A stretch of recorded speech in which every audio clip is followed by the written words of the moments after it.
করেছেন। সবাই কেমন আছেন? আলহামদুলিল্লাহ ভালো আছি। ভালো আছে। এখন অনেক খারাপ অবস্থা চলছে পৃথিবীতে। দ্বিতীয় কোভিড-19 দ্বিতীয় ভাগ চলছে। তোমরা সবাই সবার মতো করে যার যার জায়গায় সেফ থাকার জন্য চেষ্টা করবে এবং যেন রোগ জীবাণু থেকে দূরে থাকতে পারো সেজন্য তোমরা এবং পরিবারকে সবাইকে নিয়ে যেন সুস্থভাবে বসবাস করতে পারো সেভাবে তোমাদেরকে সবসময় সচেতন করবে। আমরা তোমাদের জন্য চেষ্টা করছি, লেখাপড়া তো পিছিয়ে থাকবে না, তোমাদের ক্লাস নিতেই হবে। সেই জন্য আমরা তোমাদের অনলাইন ক্লাসের মাধ্যমে আমরা তোমাদের ক্লাসগুলো নিচ্ছি। আমাদের বিদ্যালয়ের যে সুযোগ্য যে প্রধান শিক্ষক যে মাহতাব হোসেন স্যার আমাদেরকে যে নির্দেশনা দিয়েছেন যে অনলাইন ক্লাসের মাধ্যমে আমরা যেন তোমাদেরকে পাঠদান করি, সেই ধারা মতে আমি আজকে তোমাদের কাছে এসছি। আমার নাম হিজবুল্লাহ, বাংলাদেশের বিশ্ব পরিচয় কুমিল্লা মডার্ন হাই স্কুল। তবে আজকে আমি তোমাদেরকে যে পাঠ নিয়ে কথা বলবো সেটা হচ্ছে অষ্টম শ্রেণী রাজস্ব বিভাগ অধ্যায় 5 রোগ সম্পর্কে যে সতর্কতা, সেই চ্যাপ্টারটা নিয়ে আমি তোমাদের সাথে আলোচনা করব। যেহেতু আজকে আমার একটা খুব ভালো একটা টপিকস নিয়ে আলোচনা করছি, রোগ সম্পর্কে সতর্কতা। আমরা যে অবস্থার মধ্যে দিয়ে চলছি সেটা হচ্ছে প্যান্ডামিক টাইম।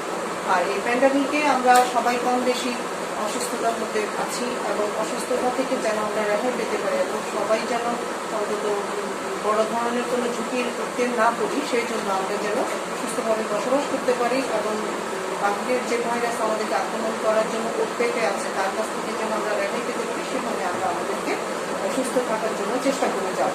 আমাদের চারপাশে নানা ধরনের ক্ষুদ্র ক্ষুদ্র জীবাণু ঘুরে বেড়ায়, যা খালি চোখে দেখা যায় না।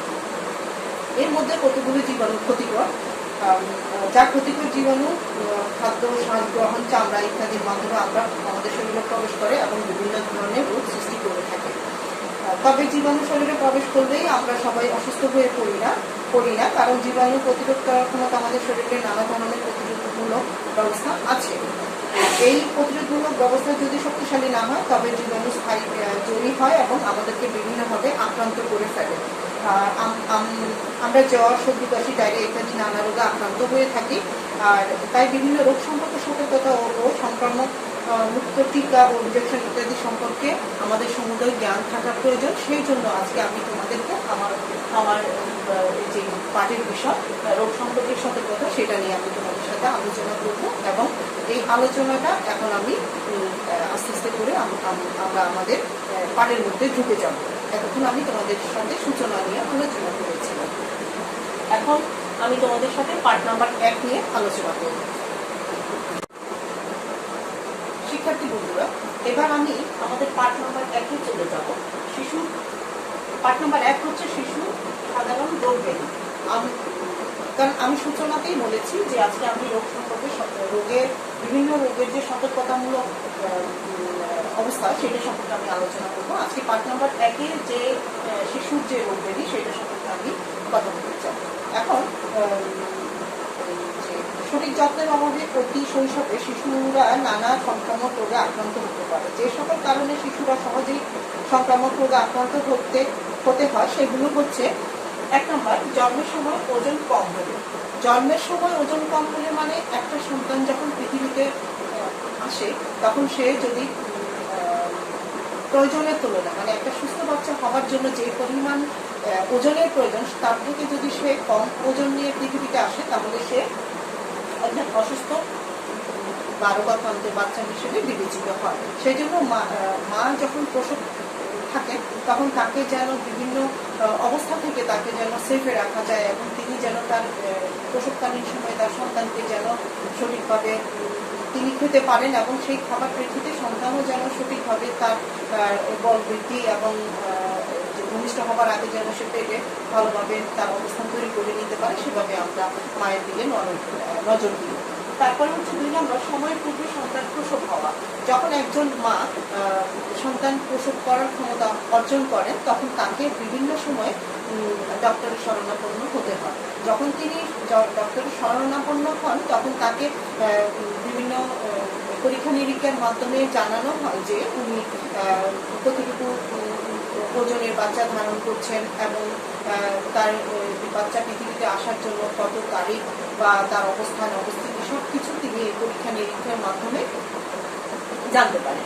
তো যদি ডক্টর যেই সময়টা রোগীকে দিয়ে থাকেন যে যেই সময়টার মধ্যে সন্তানটা পৃথিবীতে আসবে তার আগে যদি পৃথিবীতে সেই সন্তানটা চলে আসে তাহলে সে মানে বিভিন্ন ধরনের রোগের আক্রান্ত হওয়ার মতো ক্ষমতা নিয়ে আসে যদি শরীর পরিচর্যা সে না পায়। তারপরে নাম্বার 3 হচ্ছে মাতৃগর্ভে থাকার সময় পুষ্টির অভাব।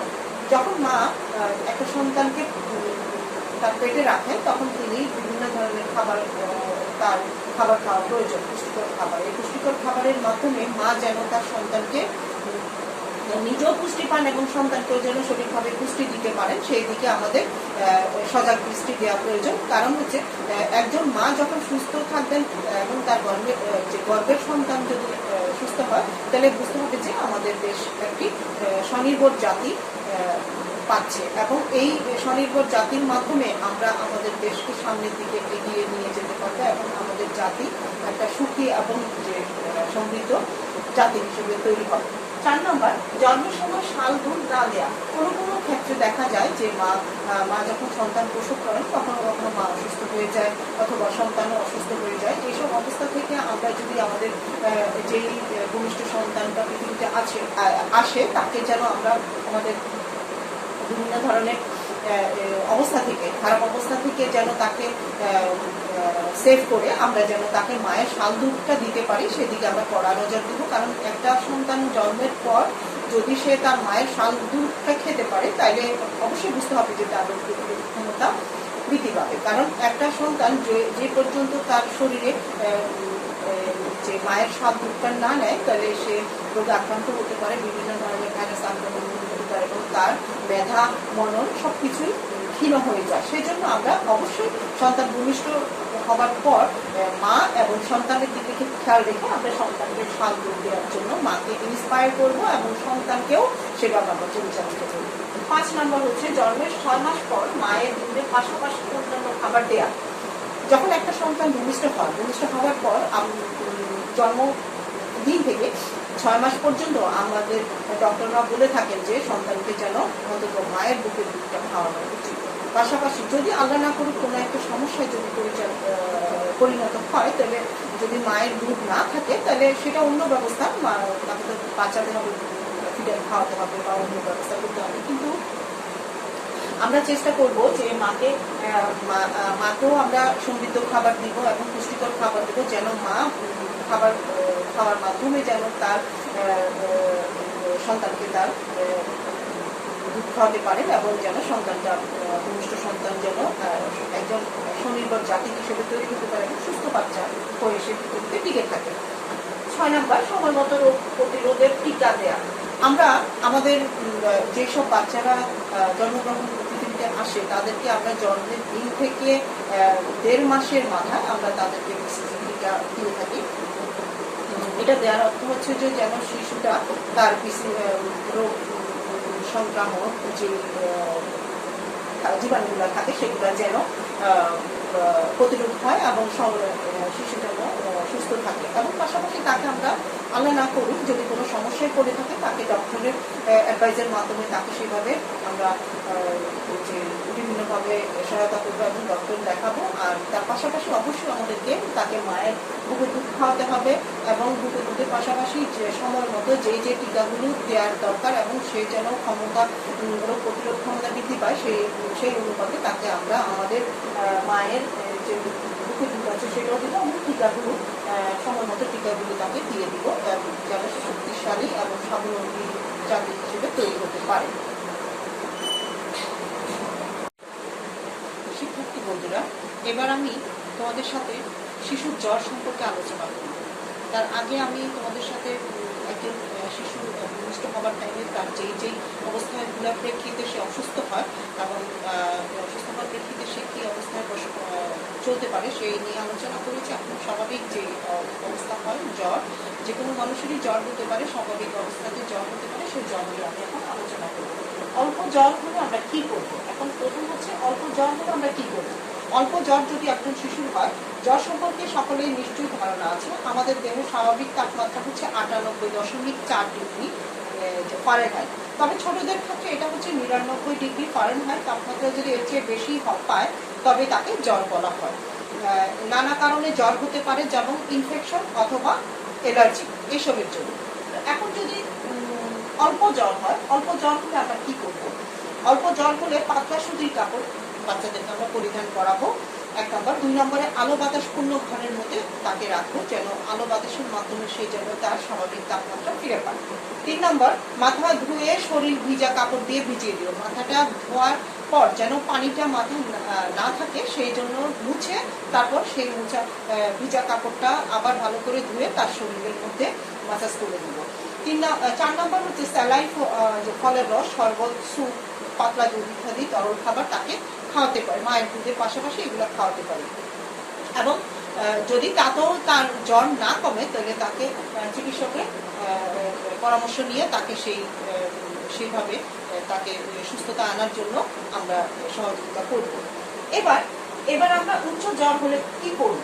উচ্চ জ্বরের ক্ষেত্রে দেখা গেল 1 থেকে 5 বছরের বাচ্চার ক্ষেত্রে দেখা গেল উচ্চ জ্বরের প্রবণতা বেশি দেখা দেয়।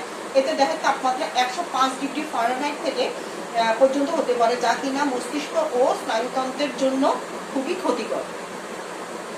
উচ্চ জ্বরের শিশুর যে লক্ষণগুলো দেখা দিতে পারে সেগুলো হলো, 1 নম্বর, খিঁচুনি আসতে পারে এবং চেহারায় অস্বাভাবিকতা দেখা দিতে পারে। 2 নম্বর, শ্বাসক্রিয়া ও নাড়ির গতি বৃদ্ধি পাবে, মানে সে যখন শ্বাস প্রশ্বাস নেবে খুব দ্রুত সে শ্বাস প্রশ্বাস নেবে। 3 নম্বর, এই দ্রুত শ্বাস প্রশ্বাসের ক্ষেত্রে সে অজ্ঞান হয়ে যেতে পারে। 4 নম্বর, ঘন ঘন বমি ও মলত্যাগ, পাতলা পায়খানা করতে পারে।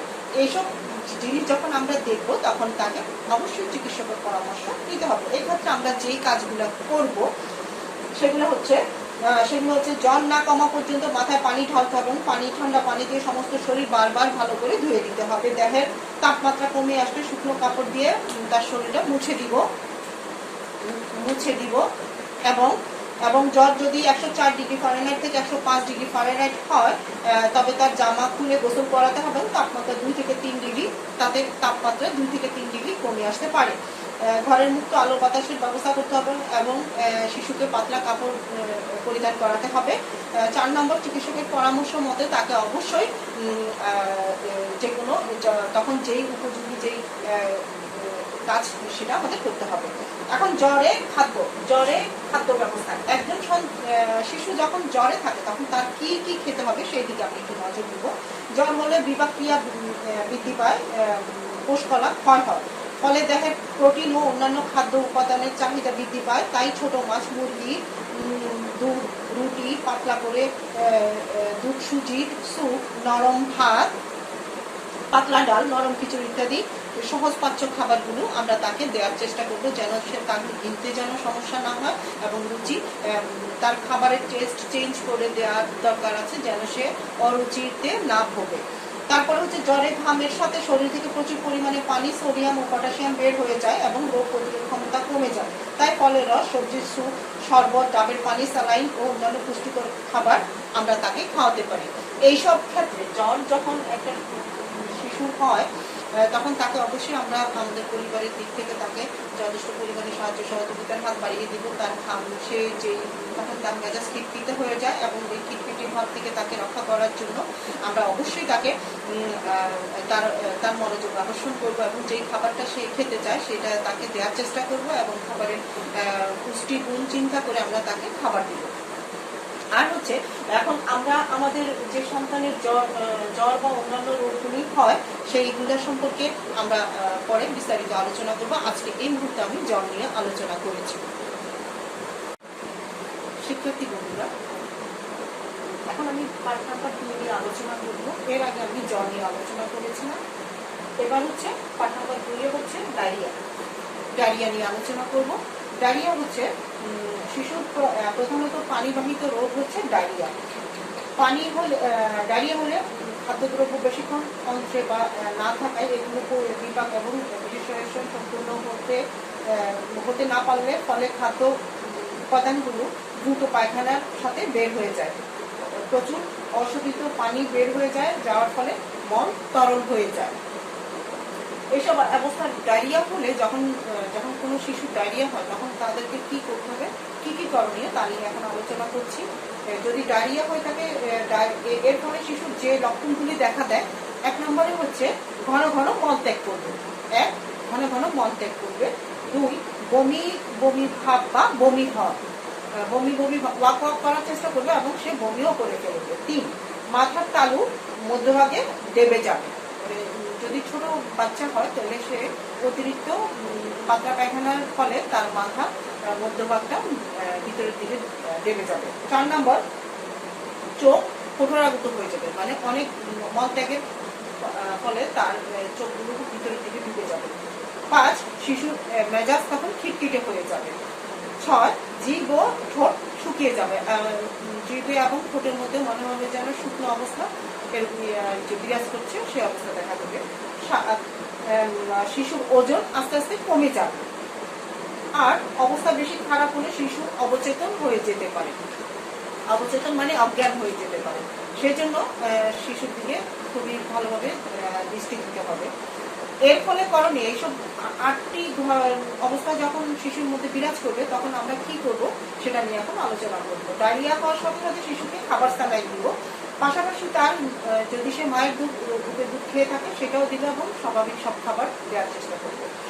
এতে মারাত্মক পানি শূন্যতা হলে শিশু যে কোনো সময়ে অবস্থা খারাপ হয়ে যেতে পারে। যতবার মলত্যাগ করবে ততবারই তাকে আমরা খাবার স্যালাইন দিব। স্বাভাবিক খাবারের পাশাপাশি শিশুকে মায়ের দুধ দিব, তরল খাবার দিব যেমন ফলের রস, রাইস, স্যালাইন, লেবু শরবত ইত্যাদি দেওয়া যেতে পারে। পাতলা মলত্যাগ বেশি হলে শিশুর মুখে স্যালাইন খেতে না পারলে দ্রুত হাসপাতালে নিয়ে যাবে। এবার আমরা কিভাবে খাবার স্যালাইনটা দিব সেটা বলবো। ঘন ঘন পাতলা মলত্যাগের ফলে তার শরীর থেকে প্রচুর পরিমাণে জলীয় অংশ বের হয়ে যায়, যার জন্য পটাশিয়াম বাইকার্বনেট ও সোডিয়াম ক্লোরাইড এবং গ্লুকোজের উপাদান বের হয়ে যায়। স্যালাইন খাওয়ার ফলে সে অভাব পূরণ করা যেতে পারে। তাই স্যালাইন যে সকল উপাদানগুলো আছে, sodium chloride, sodium citrate, potassium chloride, glucose, নিরাপদ পানি, ঘরে সহজেই খাবার স্যালাইন তৈরি করা যায়। এবং ঘরে যদি আমরা খাবার স্যালাইন তৈরি করতে চাই তাহলে সেটা কিভাবে করব? উপকরণ হচ্ছে গুড় অথবা চিনি, লবণ এবং নিরাপদ পানি। পরিমাণ হচ্ছে 1 মুঠো গুড় অথবা চিনি, এরপরে লবণ হচ্ছে 1 চিমটি লবণ এবং আধা লিটার পানির মধ্যে আমরা এই সবগুলো উপকরণ একসাথে মিশিয়ে আমাদের আক্রান্ত যে মানুষ তাকে আমরা এগুলো খাওয়াবো। তো একটি পাত্রে আধা লিটার নিরাপদ পানি নেড়ে চেড়ে স্যালাইন তৈরি করে উক্ত তৈরি স্যালাইনটি আমরা 12 ঘন্টা পর্যন্ত রাখতে পারি। 12 ঘন্টার মধ্যে আমরা আমাদের শিশুকে এই খাবারটা দিব। খাবার স্যালাইন যে খাওয়ানোর যে নিয়মটা, যতবার পাতলা পায়খানা করবে ততবারই তাকে যে খাবার স্যালাইন খাওয়াতে হবে। শিশুর বমি করলেও একটু অপেক্ষা করে আবার তাকে সেই স্যালাইনটা খাওয়াতে হবে। স্যালাইনের পাশাপাশি স্যুপ, ফলের রস, চাল ভাত এসব খাবার তাকে দেওয়া যেতে পারে যেন সে শারীরিকভাবে দুর্বল হয়ে না যায়। 4 পাতলা পায়খানা ও বমি বন্ধ না হওয়া পর্যন্ত স্যালাইন চলবে। 5 প্রয়োজনে রাইস স্যালাইন ব্যবহার করা যেতে পারে। 6 মায়ের বুকের দুধ খাওয়ানো একেবারেই ঠিক হবে না, না খাওয়ানো, মায়ের বুকের দুধ না খাওয়ানো একেবারেই ঠিক হবে না। 6 প্রয়োজনে চিকিৎসকের পরামর্শ আমরা দিব যেন সে দ্রুত সুস্থ হয়ে যায়। যার প্রতিরোধের উপায় সবসময় ফুটানো ও নিরাপদ পানি পান করানোর চেষ্টা করব এবং যেন শিশু কখনো দূষিত খাবার খেতে না পারে সেদিকে আমরা সজাগ দৃষ্টি দিব। 2 দুধ ভালোভাবে ফুটিয়ে পান করাতে হবে। 3 ঢাকনা যুক্ত খাবার তাকে খাওয়ানো দরকার যাতে মশা, মাছি, তেলাপোকা এইসব ধরনের কোনো পোকামাকড় যেন বসতে না পারে। 4 খাবার গরম করে খাওয়াতে হবে। 5 বাসি পচা এসব খাবার তাকে খাওয়ানো যাবে না। 6 পরিষ্কার থালা বাসনে বিশুদ্ধ পানি দিয়ে ধুয়ে তাকে সেই থালা বাসনে খাবার দিতে হবে। 6 মলমূত্র ত্যাগের পর সাবান বা ছাই দিয়ে ধুতে হবে।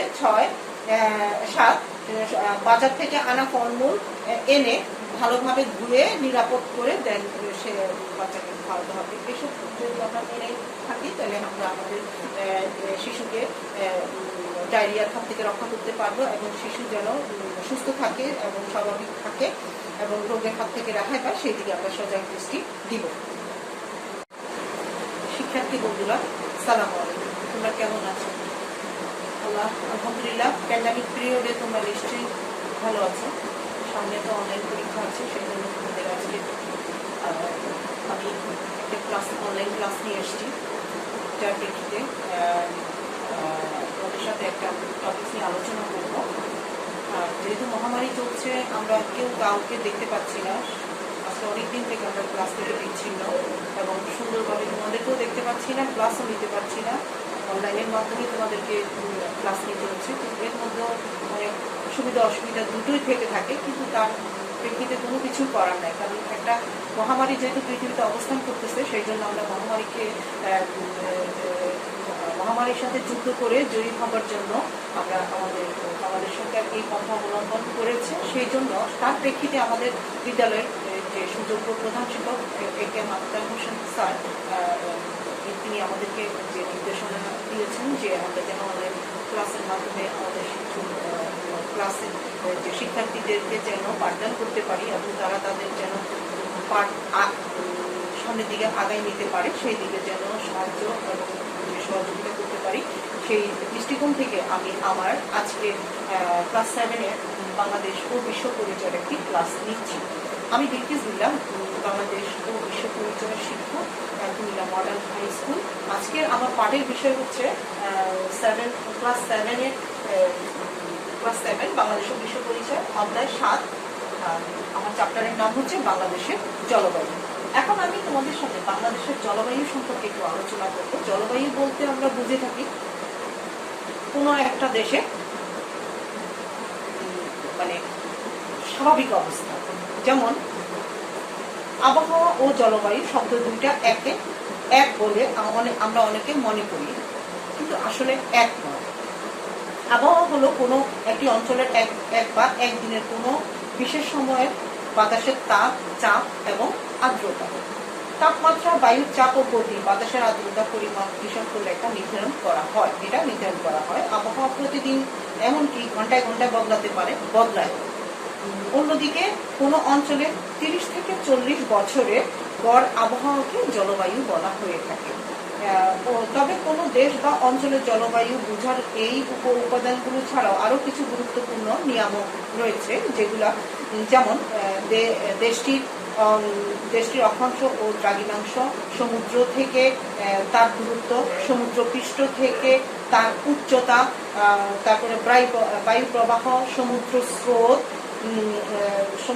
ভূমির ঢাল, মৃত্তিকার গঠন, বনভূমির পরিমাণ ও অবস্থান প্রভৃতি জলবায়ুর প্রকৃতি নির্ধারণ করে থাকে। মানুষের জীবনযাত্রার পরিবর্তন এবং বিলাসিতা অথবা উন্নয়নের কারণে জলবায়ু তার স্বাভাবিক বৈশিষ্ট্য হারায়।